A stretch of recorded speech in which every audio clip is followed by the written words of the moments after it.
राम जय। नमस्कार दोस्तों, स्वागत है एक बार फिर से आप सभी का आपके अपने ही परिवार हनुमान सेवा परिवार में। आशा करते हैं कि प्रभु श्री हनुमान जी और परम पूज्य बाबा नीम करौली महाराज जी आप सभी भक्तों पर असीम कृपा बनाए रखें और आप सभी के जीवन को बहुत सुखमय रखें। दोस्तों, बाबा ने कभी अपनी किसी भी लीला का श्रेय नहीं लिया। जब भी भक्त को ये संशय होता कि महाराज जी ये दिव्य रूप में कर रहे हैं, तो बाबा महाराज कह देते कि हम कुछ नहीं करते, ये तो हनुमान करते हैं। और साथ ही महाराज जी अपनी लीलाओं को अप्रत्यक्ष रखने के लिए कोई न कोई माध्यम अवश्य बना देते। दोस्तों, ये प्रकृति के नियम होते हैं जिन्हें देवी अवतार भी अनुसरण करते हैं। कई बार हमें उन्हीं की लीलाएं बड़ी विचित्र और रहस्यमय लगती हैं। लोगों को समझ नहीं आता कि वास्तविकता क्या है, परंतु सत्य यह है कि वास्तविकता महाराज जी का अपने भक्त के प्रति प्रेम होता है और जिस प्रेम को निभाने के लिए बाबा महाराज लीला भी करते हैं और साथ ही अप्रत्यक्ष रूप से। आप समझिए कि महाराज जी को आपके कार्य को पूर्ण कराने के लिए कितना प्रकृति को संतुलित करके चलना पड़ता है। हम मनुष्य तो सिर्फ अपने ही प्रयत्नों को विराम दे देते हैं और उनकी तरफ सीधी अपनी प्रार्थना कर देते हैं कि बाबा हमें बचा लो या हमारा ये कार्य कर दो, जिससे कि हम नहीं वो हमारे सेवक हों। ऐसा कभी नहीं होना चाहिए और हमें कभी भी हमारे कार्य के पूर्ण कराने के लिए या फिर हमारी प्रार्थना को मनवाने के लिए कोई जिद नहीं करनी चाहिए। जिद और शंका परेशानियों का सबब बनती हैं और इसमें हम ही फंसते हैं, क्योंकि महाराज जी को तो आपने एक बार भी स्मरण किया तो बाबा महाराज तो इस प्रकृति द्वारा आपके कार्य को सुचारू रूप से मार्ग पर लाने के लिए अग्रसर हो जाते हैं, क्योंकि महाराज जी कभी किसी भक्त से मतभेद करते ही नहीं हैं। यह तो मनुष्य का लालची स्वभाव होता है, जिसके कारण वह लीलाओं को प्रत्यक्ष देखना चाहता है और बार बार वह एक ही उम्मीद और एक ही आशा रखता है किसी चमत्कार की। दोस्तों, अधिकांशतः मनुष्यों को समझ में नहीं आता कि उनके गुरु उनके इष्ट की जो लीला होती है उसे चमत्कारिक दृष्टि से देखना अनुचित है, क्योंकि वह जो लीला करते हैं वह अपने भक्त के प्रति उनके अथाह प्रेम के लिए करते हैं। उसके बदले में कभी कुछ नहीं मांगते। क्या कभी आपने सुना है कि किसी ने महाराज जी से प्रार्थना करी हो और उसका कार्य जब संपन्न हो तो बाबा महाराज ने उससे कोई मांग करी हो? कभी नहीं। अभी तो वही मनुष्य अपना काम बन जाने पर, अपने कार्य सिद्ध हो जाने पर महाराज जी से मुँह फेर लेता है। जीवन में अपने गुरु अपने इष्ट को अपनी आत्मा की तरह लेकर चलिए। जिस तरह आपकी आत्मा आपके शरीर से अलग नहीं हो सकती, अपने गुरु अपने इष्ट को अपने इस जीवन में अपने आप से कभी भी अलग मत होने दीजिए। आज आपको एक ऐसी रोचक घटना सुनाएंगे जहाँ पर महाराज जी ने लीला करी और बड़े ही विस्मयकारी तरीके से, अर्थात उस लीला का माध्यम किसी और को बनाया और लोगों के बीच में एक उत्सुकता भरा प्रश्न छोड़ गए। दोस्तों, इससे पहले हम आगे बढ़े, आप सभी से एक गुजारिश है, वीडियो अगर अच्छा लगता है तो आपको सिर्फ 5 सेकंड लगेंगे। वीडियो को लाइक ज़रूर कीजिएगा और इस वीडियो को ज़्यादा से ज़्यादा शेयर भी कीजिएगा। आप लोग शेयर बहुत कम करते हैं। जो लोग चैनल पर नए हैं, चैनल को सब्सक्राइब कर लीजिए और साथ ही बेल आइकन को ऑन कर लीजिए ताकि आने वाले सारे नए वीडियो आप तक सर्वप्रथम पहुँचें। और अब आप पा सकते हैं चैनल के लेटेस्ट अपडेट व्हाट्सएप चैनल पर भी, जिसका लिंक हमने डिस्क्रिप्शन में दे दिया है और साथ ही कमेंट बॉक्स में पिन कर दिया है। आप वहां पर फॉलो भी कर सकते हैं। और जो लोग इस चैनल का सहयोग करना चाहते हैं वह मेंबरशिप द्वारा इस चैनल को ज़रूर ज्वाइन करें। आइए ले चलते हैं अब आपको इस बहुत ही अद्भुत रोचक घटना पर। एक बार हल्द्वानी के ही देवी ऑयल मिल्स में बाबा महाराज अनेकों भक्तों से घिरे हुए बैठे थे।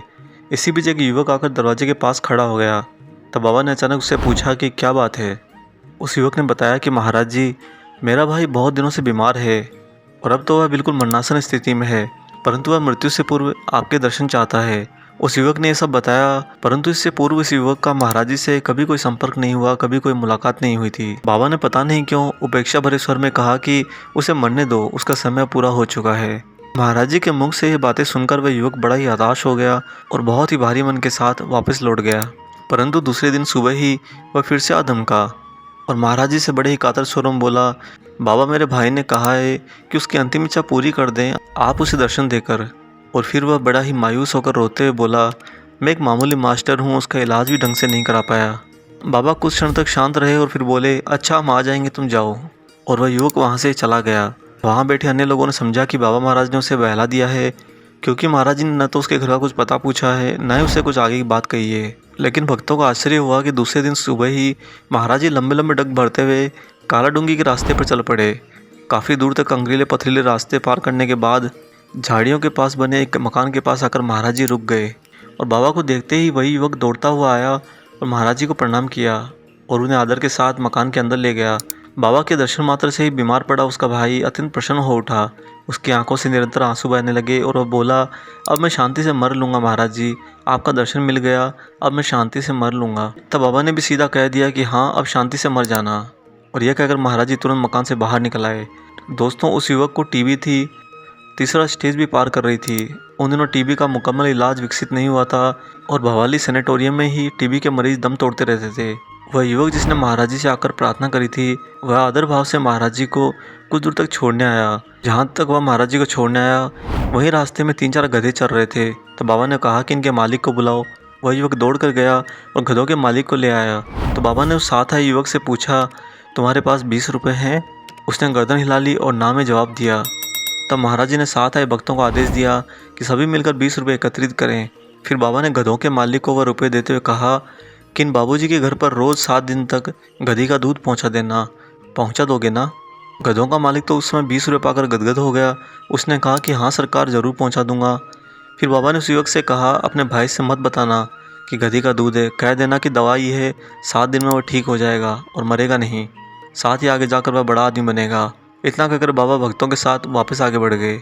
बाद में अन्य भक्तों द्वारा पता लगा कि वह युवक मौत के मुंह से निकल आया है और पूरी तरह से अब स्वस्थ हो चुका है। तब भक्तों को एहसास हुआ कि महाराज जी तो उसे जीवन दान पहले ही दे चुके थे। गधों को देखकर बाबा के मन में आया कि क्यों न गधी के दूध को ही माध्यम बनाया जाए, वरना गधी के दूध से टीबी जैसी लाइलाज बीमारी भला कैसे ठीक हो पाती। यह तो महाराज जी की परम लीला और दया करुणा थी कि बाबा महाराज ने पहले ही उसे दर्शन देकर जीवन दान दे दिया था और इस प्रकार उस अज्ञात युवक के भाई की जान बच गई। दोस्तों, यहाँ पर अन्य भक्तों ने यह पाया कि महाराज जी जिसको कभी जानते नहीं, कभी मिलते नहीं, उस पर भी असीम कृपा कर देते हैं। यही ईश्वर भाव होता है। ईश्वर के लिए सब समान होते हैं। अगर आप उन्हें जानते हैं तो भी आप उनके प्यारे हैं और अगर आप नहीं जानते हैं तो भी आप सदैव उनके प्यारे रहेंगे। दोस्तों, महाराज जी एक बहुत ही गूढ़ बात हमेशा कहा करते थे। बाबा महाराज कहते थे कि तुम हर मनुष्य, हर प्राणी, हर प्रकृति के हिस्से में मुझे देखो तो तुम मुझे अपने पास ही पाओगे। मैं कहाँ तुमसे दूर जा सकता हूँ, मैं तो यहीं रहता हूँ और सदैव यहीं रहूँगा। यह महाराज जी द्वारा कहे गए कथन पूर्ण रूप से ईश्वरीय कृपा को दर्शाते हैं। भक्तों में कभी भेदभाव न करना और उन्हें सदैव प्रेम में रखकर उनके लिए प्रत्यक्ष या अप्रत्यक्ष लीला करना, यह महाराज जी का दिव्य स्वरूप है। और साथ ही महाराज जी के इतना सरल और साधारण स्वरूप के पीछे का रहस्य महाराज जी का प्रति जीव तक पहुंचना और उसकी कल्याण करना है। क्योंकि ईश्वर का स्वरूप ही अगर भौतिक जगत की चकाचौंध में लिप्त होकर आएगा तो गरीब से गरीब और निम्न व्यक्ति अपने आप को उनसे कटा हुआ महसूस करेगा। आशा करते हैं आज का ये वीडियो आपको पसंद आया होगा। जाते जाते वीडियो को लाइक ज़रूर कीजिएगा और जो लोग चैनल पर नए हैं, चैनल को सब्सक्राइब ज़रूर कर लीजिए। आप लोग सब्सक्राइब बहुत कम करते हैं। मिलते हैं दोस्तों जल्दी एक और ऐसे ही शुभ अंक के साथ। तब तक अपना और अपने माता पिता का बहुत अच्छे से ख्याल रखिएगा और प्रभु श्री राम जी के गुणगान गाते हुए हनुमान जी और महाराज जी की निस्वार्थ होकर सेवा करते रहिए। जय सिया राम।